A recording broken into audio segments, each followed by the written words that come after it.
A cry for change enveloping the country. Protests happening in hundreds of cities across the nation.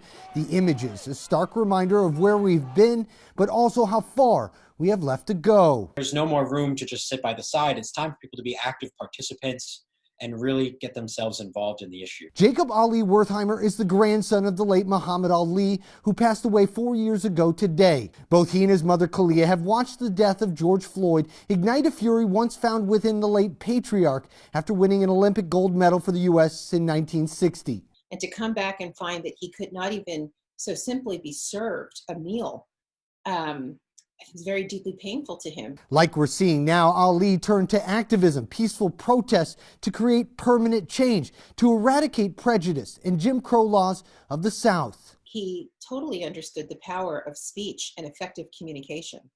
And he was gifted with that consequently as well. There are dozens of examples of peaceful protests throughout history. Gandhi refusing to pay British tax on salt in the struggle for India's independence. The Montgomery bus boycott against racial segregation on public transportation in 1950s America.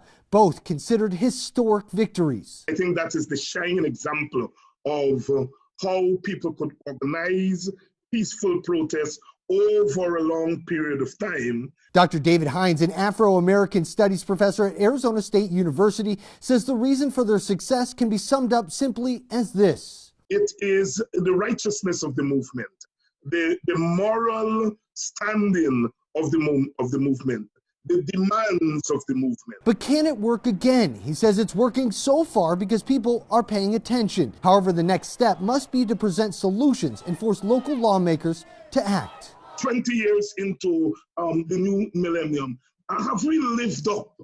Have we lived up to the promise of human equality?